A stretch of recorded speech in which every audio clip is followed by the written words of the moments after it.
You guys have a lot of volume for such a small crowd. I appreciate the good singing tonight. Thank you for coming out to study with us and to be a part of our series. We're talking about living godly in an ungodly world. And so I want to look at two characters tonight. Both of them are named Herod. And if you start reading the New Testament, you run into a lot of Herods.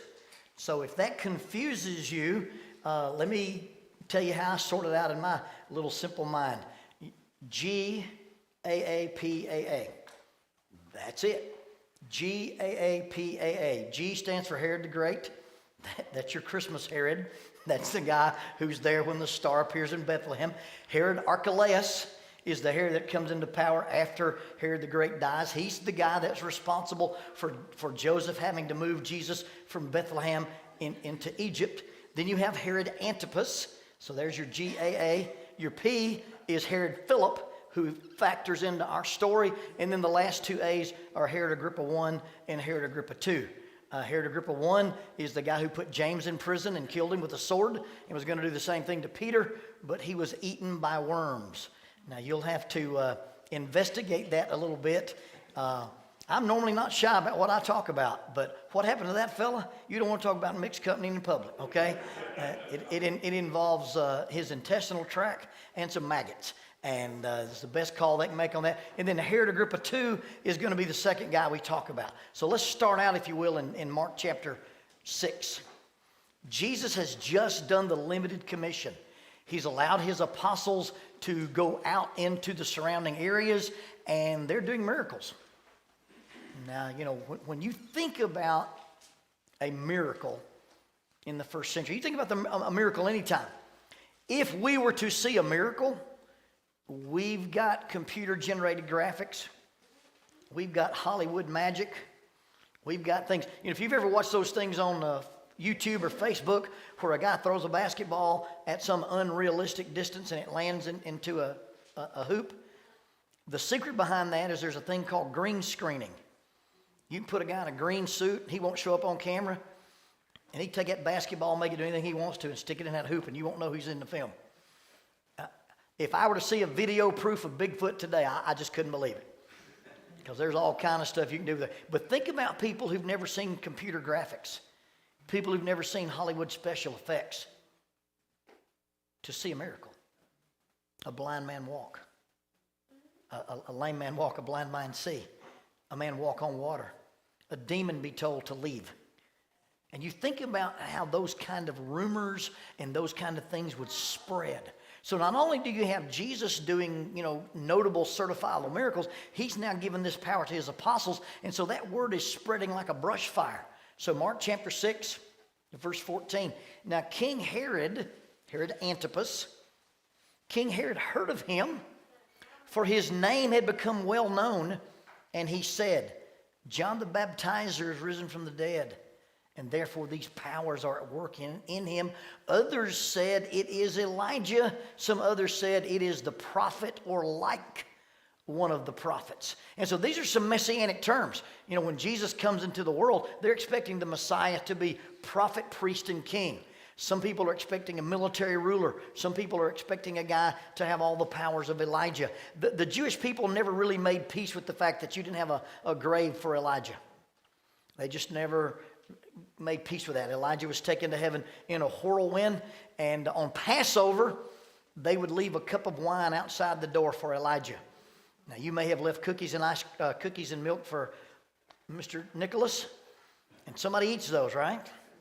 Well, if you were the local wine aficionado in Jerusalem on Passover, you'd make the rounds because every porch had a cup of wine on it, and you could score big on Passover. And then the kids get up the next day and go, look, Elijah came and drank the wine. So they're worried about Elijah, but Herod has a case of the guilt because Herod's the reason John's dead. And he thinks that a resurrected personage would have these manifestations of power. And it's the death of John the Baptist that really intrigues me. Verse 16, but when Herod heard, he said, this is John, whom I beheaded. He has been raised from the dead. For Herod himself had sent and laid hold of John and bound him in prison for the sake of Herodias, his brother Philip's wife.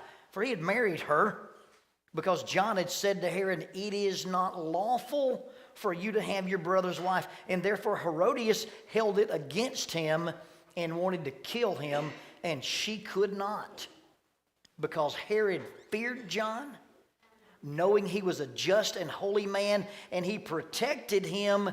And when he heard him, he did many things, and he heard him gladly. So you've got Herod Antipas, and he's married the wife of his brother Herod Philip, and John the Baptizer. John probably came from the Qumran community. You have the Pharisees, the Sadducees, the Essenes, and the Zealots. The Pharisees were the elite of the elite in the Jewish world. They were the sticklers for the legalism of the law. The Sadducees did not believe in the resurrection of the dead. They believed that wealth was for the righteous, and righteous people were wealthy. They controlled the temple treasury. They bought and sold the high priesthood with Rome. The Zealots were your concealed carry Jews. They wanted Jerusalem to be free, and they thought that the Zealots were going to do it. They're the reason Jerusalem gets destroyed in 70 AD. A bunch of zealots went out and raided a Roman fortress, and the emperor said, "I'm tired of this nest of hornets, this Jewish rebellion. We're going to wipe them off the map." And so they go and they destroy the city of Jerusalem. Then you've got the Essenes. The Essenes probably lived outside of Jerusalem in a community called Qumran. They had very strict laws concerning the interaction between men and women. They did not want their children speaking Greek. They only wanted their children primarily speaking Old Hebrew. They wouldn't let their children read the Septuagint. That's the Greek translation of the Old Testament scriptures. And so when you find the Dead Sea Scrolls outside of Qumran, these are perfectly preserved copies. There's a copy of the book of Isaiah in the Dead Sea Scrolls that is 1,500 years older than anything we've ever got. And we believe that John the Baptizer came from this community. Number one, his costume. He wears a leather belt. He's got a camel's hair tunic, and he eats locust and wild honey. Now, I don't know if that's separate or together. I think if I eat a grasshopper, I'm going to have to dip it in some honey. But anyway, he's this throwback to this Old Testament type character, and he really doesn't have a filter.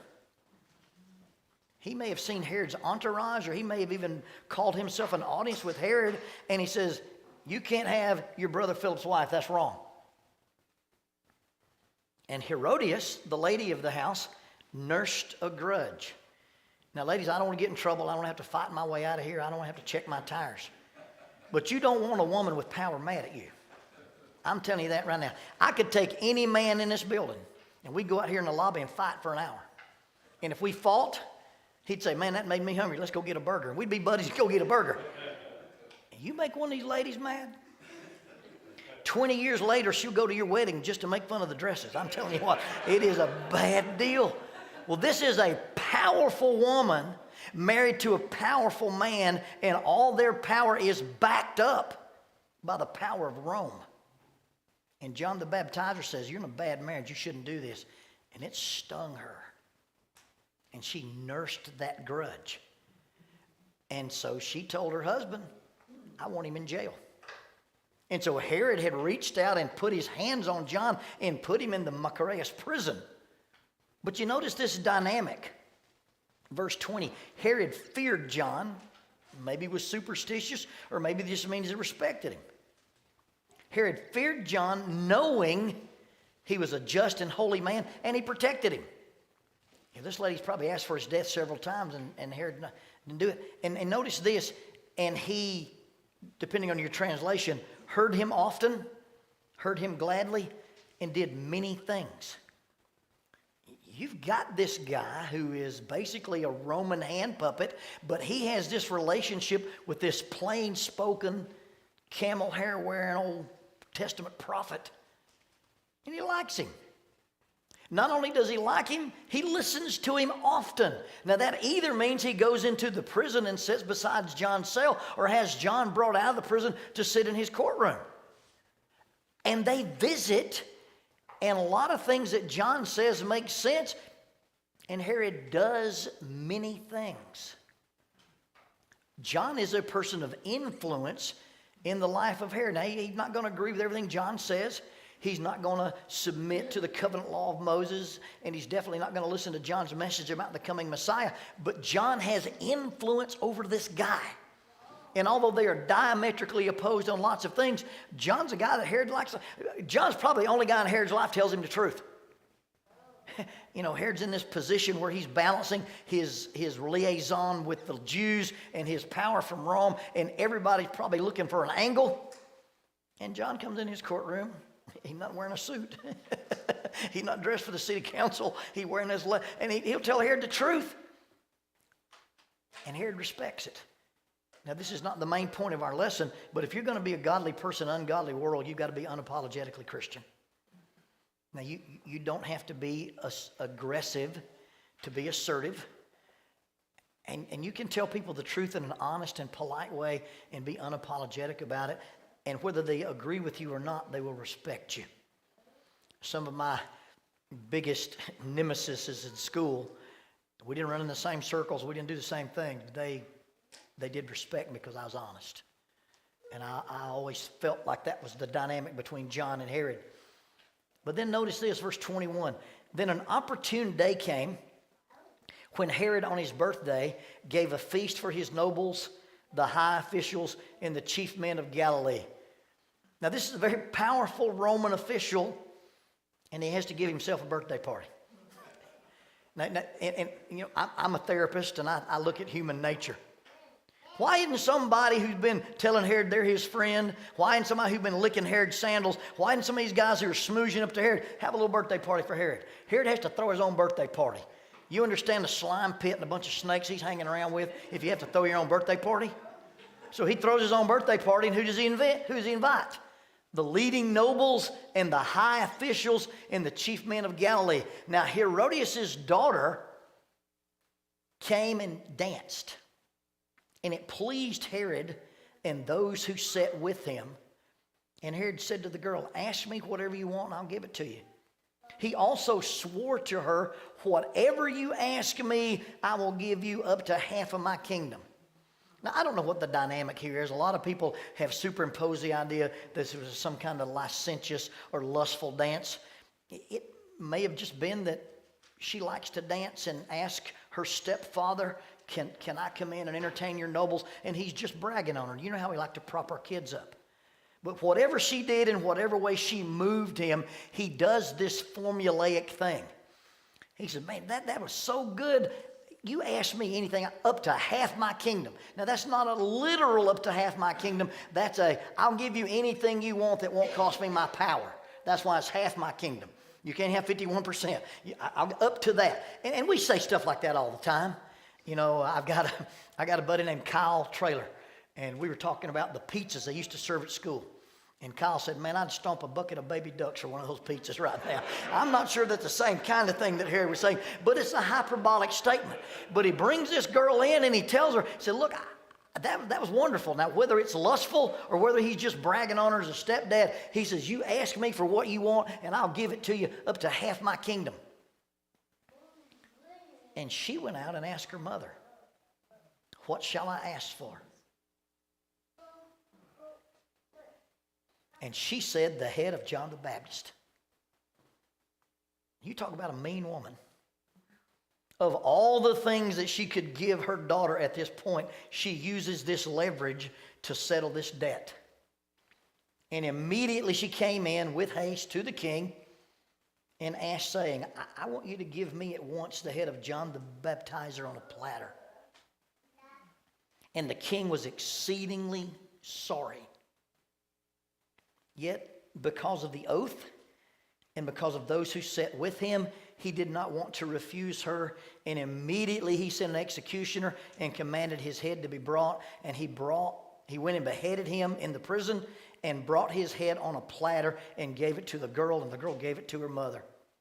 And when the disciples heard of it, they came and they took him away and laid him in a tomb. You've got this guy, and he's friends. Maybe not friends, but at least he's got a mutual respect for John. And this girl says, I want his head. And normally when you execute somebody in a Roman prison, there's a reading of a sentence and there's a big to-do and there's a public... This guy goes into John's cell, cuts his head off in his cell and brings it to Herod. And then Herod gives it to this girl. The last time this man saw the face of a guy he respected, a guy he protected, a guy he thought was holy, and a guy he thought was just, the last time he saw his face, it wasn't attached to a body. And he handed it to this little tart. Can you figure out why maybe when he hears these miraculous stories, he's paranoid that this could be John coming back? You think about when this guy goes into the prison cell to get John. How many times does this guy come into the cell and said, hey, John, Herod wants to see you? This time this guy walks in the door, and John may be thinking, I get to go visit Herod again. And he cuts his head off right there in the cell.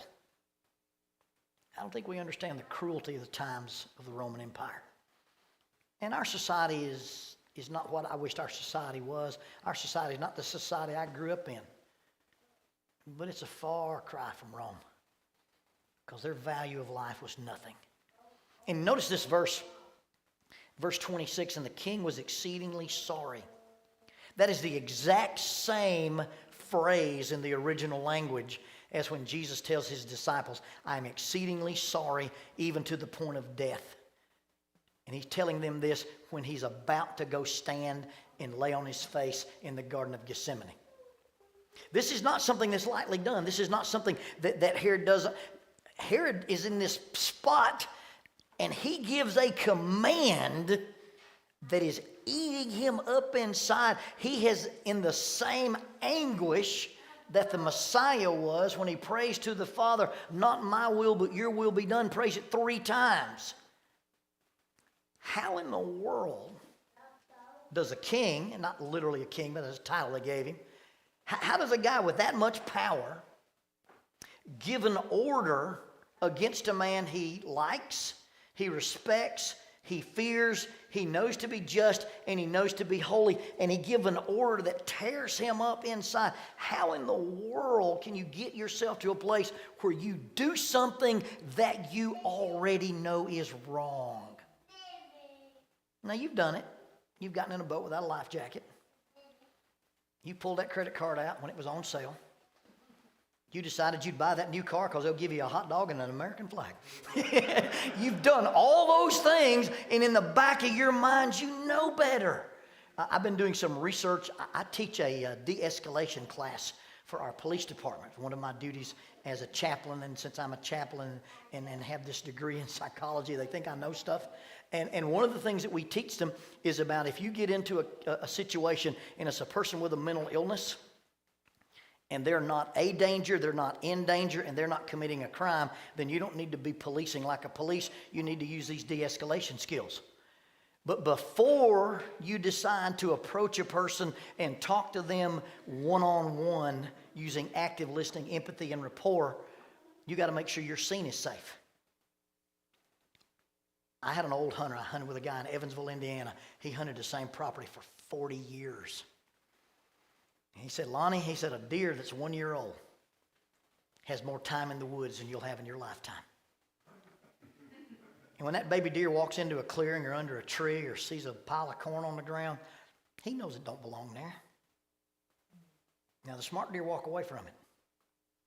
You only kill the dumb ones. I tell those cops, you're like that baby deer. If you've been a patrol officer for more than 2 years, you step out of your car, you already know what's going on. The only problem is sometimes we override our sense of danger. As doing part of this research for this presentation, there's a theory that you have a head brain, a heart brain, and a gut brain. And they create what's known as the vagus nerve system. And I call it my spider sense. I call it a tremor in the force. When you get into a situation and that alarm goes off, you better pay attention to it. Gavin DeBecker, in his book, The Gift of Fear, says we are hardwired to detect danger. God gave us that kind of insight. God gave us that kind of discernment. And we get so politically correct and we get so sophisticated, we ignore it. You ever notice how your dog can judge somebody's character? Please don't be offended by this. Your dog's about as smart as a peanut. They don't have the ability to judge people's characters. When you interact with a person and your dog is nervous because he's sensing that you're nervous. You just won't admit it. You pay attention to that because your dog picks up on you, not on that dude. He doesn't know what that dude is. But when you look and you go, your dog says, growl, growl, bark, bark. I don't know what's got into her. He didn't know what got into you. You're sending out danger signals and you're still talking to this fool. We have the ability to sense danger. Physical danger, emotional danger, and spiritual danger. I listened to some of Jocko Willick's podcast. Jocko's a retired Navy SEAL. He has a company called Echelon Front, and it's a leadership thing. I've actually been able to attend one of the seminars that they did.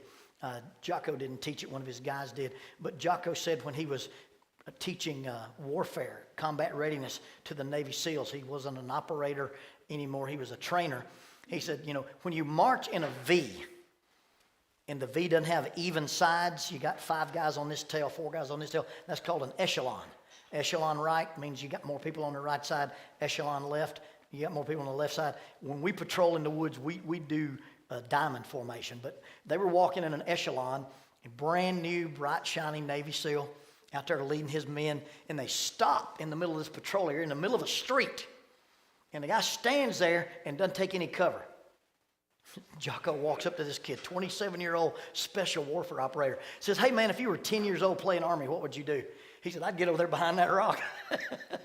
He said, so your 10-year-old self knows more than your Navy SEAL trained adult self. We instinctively know what's right. And we instinctively know what's wrong.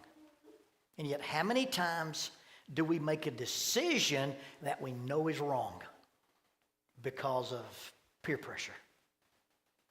Because of what we think the world's definition of success or popularity or spirituality. Herod was exceedingly sorry.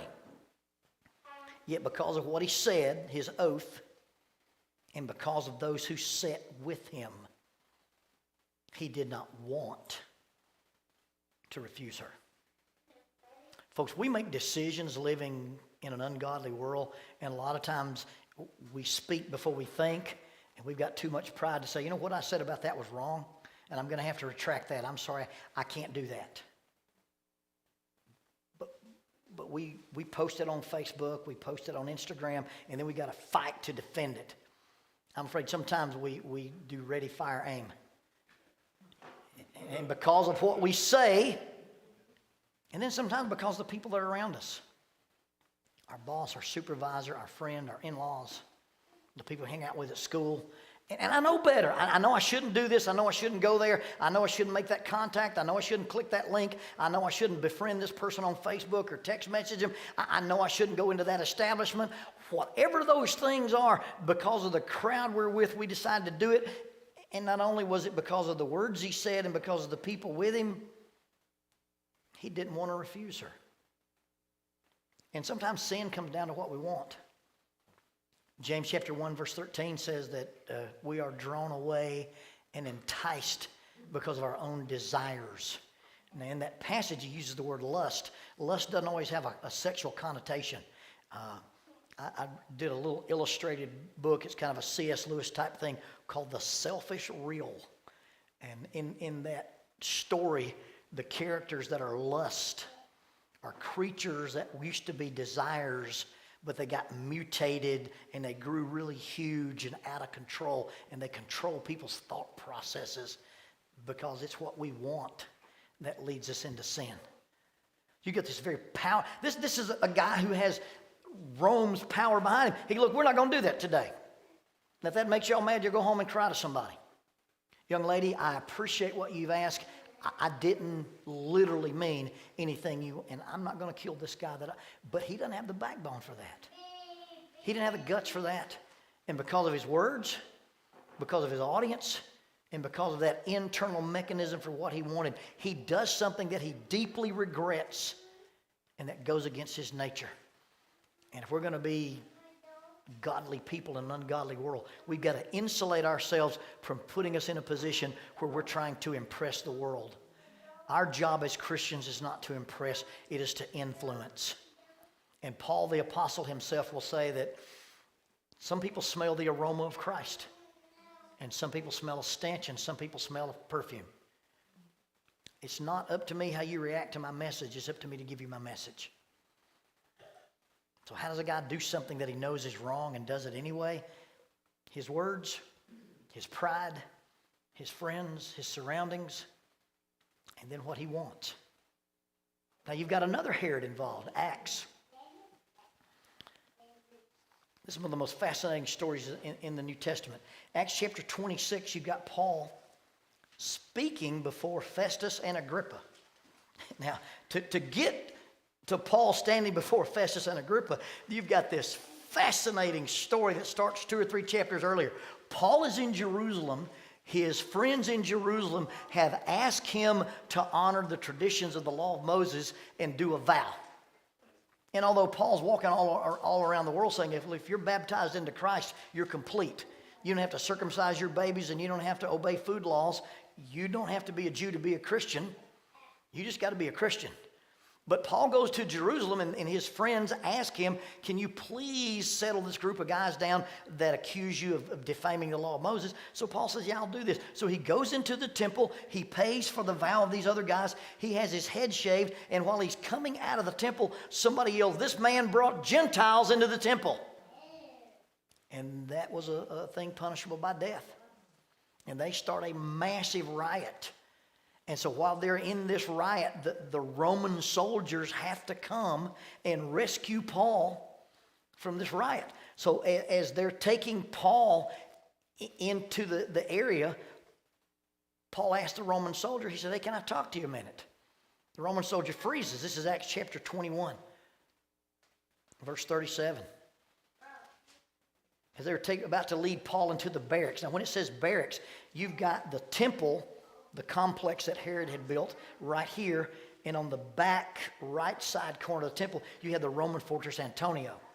And so when these guys flooded out of the fortress and the barracks, they were in the temple main court. They grabbed Paul, and instead of taking him anywhere in the temple, they're taking him into the barracks. And Paul looks at this Roman soldier and says, hey man, can I speak to you? And he said, can you speak Greek? Aren't you the Egyptian that sometimes stirred up a rebellion and led 4,000 assassins into the wilderness? And Paul said, no, I'm a Jew. I'm from the city of Tarsus in Cilicia, a citizen of no mean city, and I implore you, let me speak to these people. And so this Roman soldier says, yeah, I'll let you speak. Verse 40, when he had given him permission, Paul stood on the stairs and motioned with his hands to the people, and he spoke. There was a great silence, and he spoke to them in the Hebrew language, probably literally the language of the Hebrews, because he's actually speaking Aramaic in the first century. Well, if I'm a police officer, and I'm not, but if I am, and I'm talking to you, and you say, well, let me have a minute. I go, you can speak my language? Because we run into people who say they can't speak our language all the time. You can speak my, yeah, okay. Talk to these people. Well, if you turn around and you start speaking in Spanish or French or German, I kind of feel like I've been played a little bit. Okay? Paul put the old whammy zammy on him. And so he talks to these people, and in the middle of his discussion, these people throw a fit. They start throwing dust in the air. They start rioting. So they grab Paul again. They take him inside, and this Roman soldier's had all he wants to have. He says, hey, stretch him out and beat some answers out of him. Because that's the way police officers are. Ask, tell, make. And so just as they stretch Paul out to whip him, Paul says, can you beat me if I'm a Roman citizen? And buddy, they hands off. This guy says, are you a Roman citizen? Paul said, yes. He says, I'm a Roman citizen, but I obtained my citizenship with a large sum of money. Paul said, I was born a citizen. Well, they leave everybody there but the centurion. You know about being thrown under the bus. But these guys leave the guy, hey, you're the guy in charge, you're the guy. So they leave Paul there. Well, what happens is there's this plot. We're going to ask for Paul to be brought in for another interview, and what we're going to do is we're going to kill him. Paul's nephew finds out about it, tells Paul. Paul tells the centurion. The centurion tells Felix, they transfer him to Caesarea. At night, with over 200 foot soldiers and about 100 mounted cavalry. Now, if you've got 40 guys that are going to attack a Roman battalion, A Roman soldier was nothing to laugh at. And a mounted Roman soldier was like, you might as well be riding a dragon to have a Roman soldier on horseback. You've got 100 of these guys, or 200 of them, and they escort Paul at night. So they get Paul to Caesarea, and Felix hears him, and Felix knows about the way. Felix is educated about things in Judaism, and Paul will talk to him about righteous and temperance and judgment to come.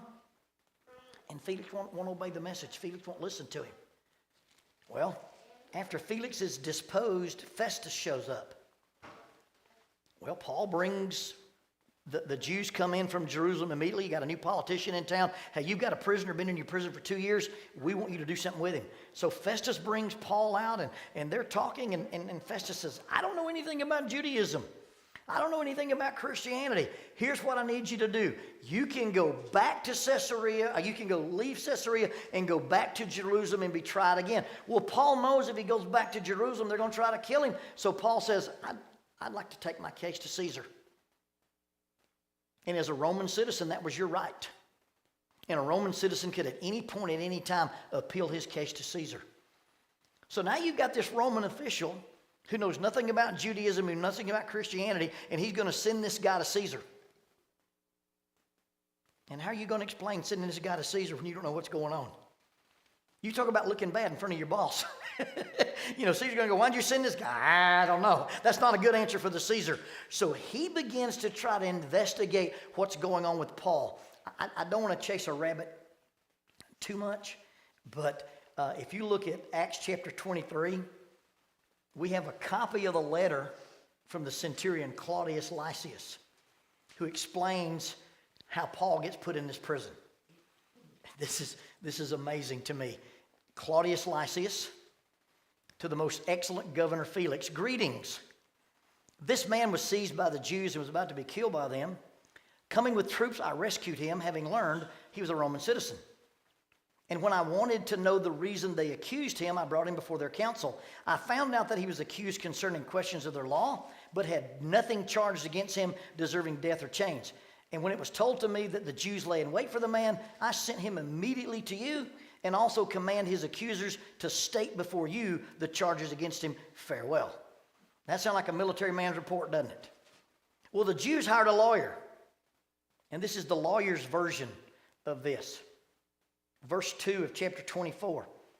And when he was called upon, Tertullus began his accusation, saying, seeing that through you we enjoy great peace and prosperity is being brought to this nation by your foresight, we accept it always and in all places, most noble Felix, with all thankfulness. Nevertheless, not to be tedious to you any further, I beg you hear me by your courtesy a few words from us.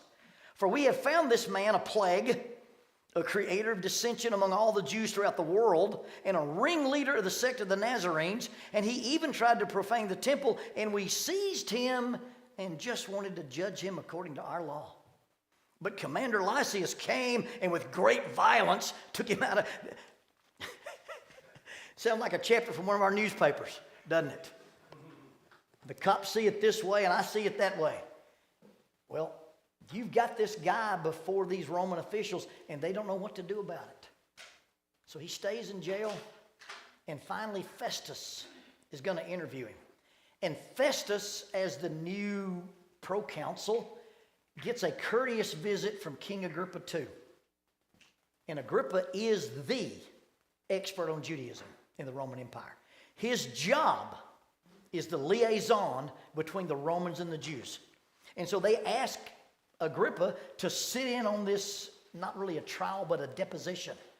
And so Paul is telling his story in front of these people. And I think it's interesting that Bernice and Agrippa come in with great pomp. You got those Roman soldiers standing against the polished walls in their gleaming armor and their red cloaks and their red plumes. And then when all the parade is over, they bring Paul in without any fanfare. And he walks across this marble floor in the Roman Praetorium. He's wearing a chain. And you hear that chain clink on that floor. Well, they give Paul permission to speak, and Paul motions with his hands, and you probably hear that chain rattle. And so Paul is talking to this group of people. Verse 24, now when he had thus made his defense, Festus said, this is verse 26, verse 24. Now when he had thus made his defense, Festus said with a loud voice, Paul, you are beside yourself. Much learning is driving you mad. So in the middle of Paul's testimony, when Paul starts talking about the resurrection of the dead, this Roman official, he can't wrap his mind around it. He's, Paul, you've gone insane. You've studied books so much, you ain't got common sense. And Paul says, I'm not mad, most noble Festus, but I speak the words of truth. I'm not lying. And I speak the words of reason, not insanity. The king, Agrippa II, before whom I speak freely, knows these things, for I am convinced that none of these things escapes his attention, and this thing was not done in a corner. Hey, let me tell you something about this thing that I'm talking about. You may not understand it, but Agrippa does, because number one, he knows it. And it wasn't done in a corner. There were 1 million Jews in Jerusalem on the weekend that Passover fell on Sabbath. And they murdered a guy on Friday. And on Sunday, the tomb was empty. And if you look in the records, you've got a group of Roman soldiers who have an official report said that we were guarding a body and we went to sleep. And those guys are still walking around with their heads on their shoulders. That doesn't happen in Rome. Because if you're guarding something and they escape, Rome just kills you. This thing wasn't done in a corner. And Agrippa knows about it. And then he turns to Agrippa. King Agrippa, do you believe the prophets? I know you believe. And Agrippa said to Paul, you almost persuade me to become a Christian. Literally, in Greek, he says, in a little while, you'll convince me to be a Christian. That's what he literally said. He may have been being sarcastic. But Paul said, I would to God that not only you, but also those who hear today might become both as I am, altogether such as I am, except for this chain. And when he had said these things, the king stood up, and the governor and Bernice and those who sat with him, and they had gone aside. They talked among themselves, saying, this man is doing nothing deserving of chains. Have you ever been in a courtroom and somebody act in contempt? What does a judge do when you act in contempt in his courtroom? My brother's an attorney. He said he was in Livingston, Alabama, and this young hotshot lawyer went to the back of the room and cut the lights off. And said, Judge, I'm going to shed light on this case. And he flipped the lights back on. Judge said, bailiff, take him to jail. He's in contempt. He said, you don't touch the light switches in my courtroom, son.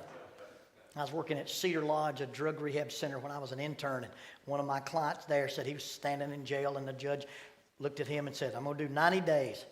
Tapped his gavel. The guy looked at his lawyer and said, I can do 90 days standing on my head. Judge said, 180 days. I'd like you to be on your feet, son. That's how much power those judges have. Paul is in this courtroom, and he gives his defense, and Festus yells over him, you have gone mad. And Paul said, I'm not mad.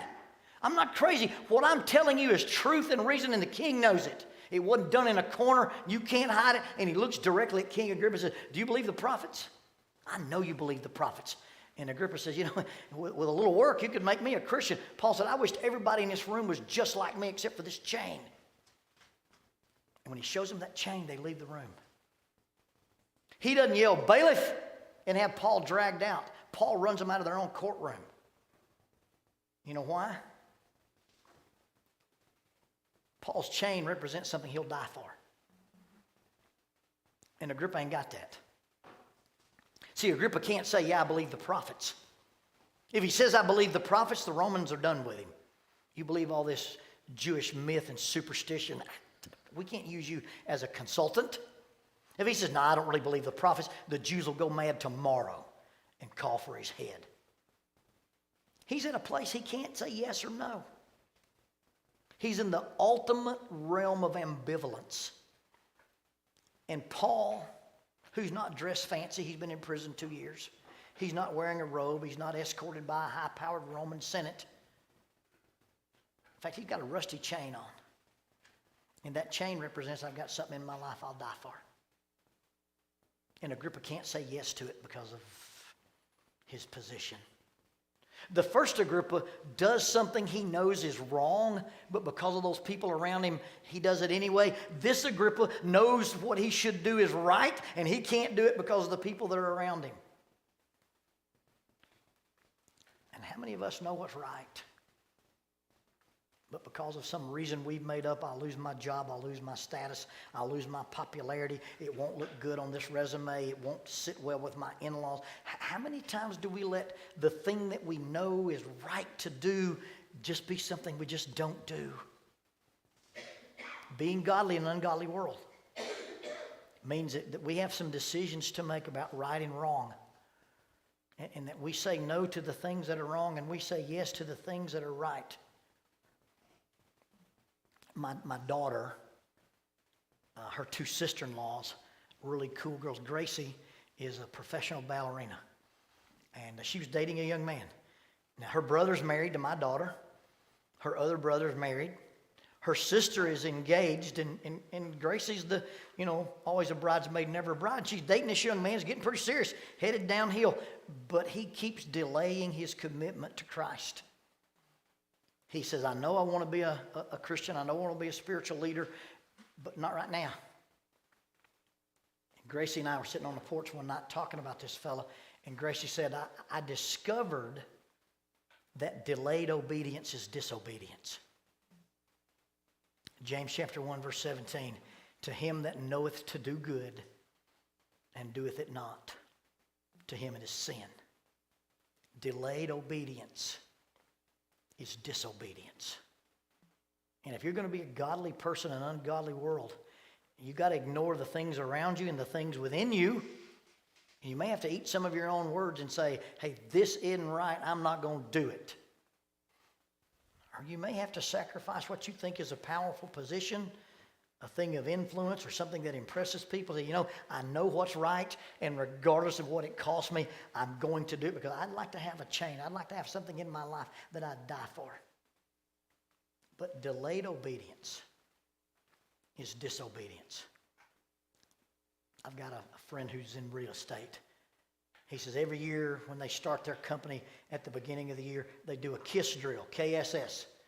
These are the things we should keep doing. These are the things we should start doing. And these are the things we should stop doing. Well, it's time for a KISS. You're in this room and you already know. Instinctively, you know the things you don't need to be doing. And you know that thing you need to do to fix your relationship with somebody or fix your relationship with God. Delayed obedience is disobedience. Won't you put off the delay and come forward tonight while we stand, while we sing. Live for Jesus, oh my brother, his disciple ever be. Render not to any other what alone the Lord should be. Live for Jesus, live for Jesus, give him all thou hast to give. On the cross, the world's Redeemer gave his life that thou mightst live. Live for Jesus in life's morning, at the noontide hour be his, and at eve when day is turning, and inherit endless bliss. Live for Jesus, live for Jesus, give him all thou hast to give. On the cross, the world's Redeemer gave his life that thou mightst live.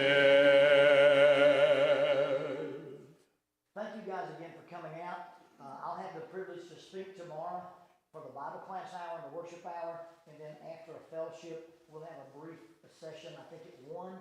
We're going to be talking about emotion-based thinking and what controls our thought process, and talk about that we're not permanent residents of this planet.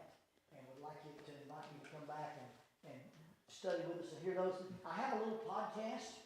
If you don't know about podcasts, or you do know, I'd love to have you listen to it. It's called Keeping Up with Jones, the Lonnie Jones podcast adventure. And I made one about being in Versailles, Kentucky, last night.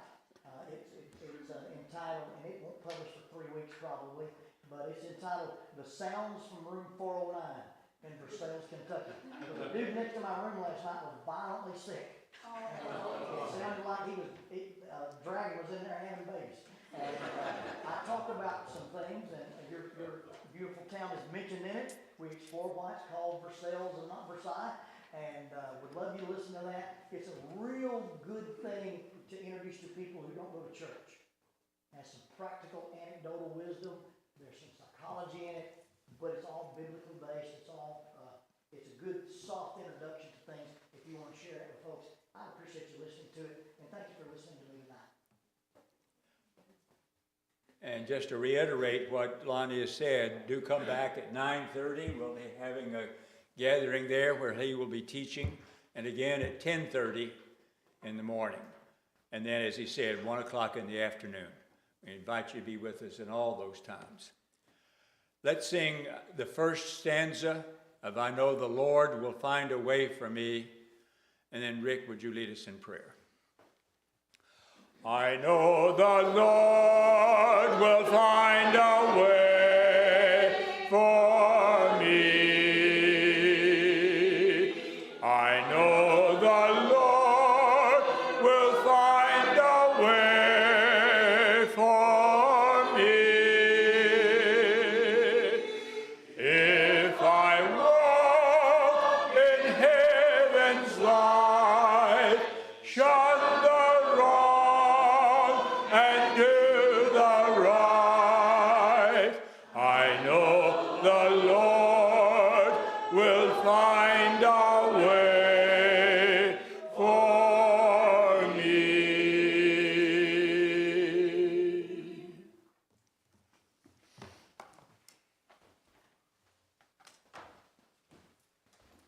Let's pray together. Dear Father, we come to you in prayer, giving thanks for the blessings of this day. And this night, this group has come together and spent a fellowship time together, as well as circled in this room and heard the words of Lonnie as he opened up the book that guides us in our lives. And we pray that the things that he said will be to our hearts. We will be open-minded. We'll understand what is being said and what is being taught, what the inspired word has to say to us. And let us always be willing to go that route, to be on a route you'd have us to be. I ask you to be with each and every one that's here tonight. We give thanks for all the talents in this room tonight, and we pray that if the opportunity comes, they can be with us again tomorrow and hear the lessons presented at that time.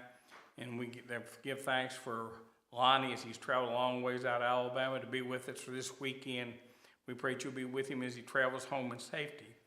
But more important, we want to hear what he has to say. Let us be willing to bring others with us tomorrow, and those that are here be willing to come back. So I pray in Jesus' name. Amen.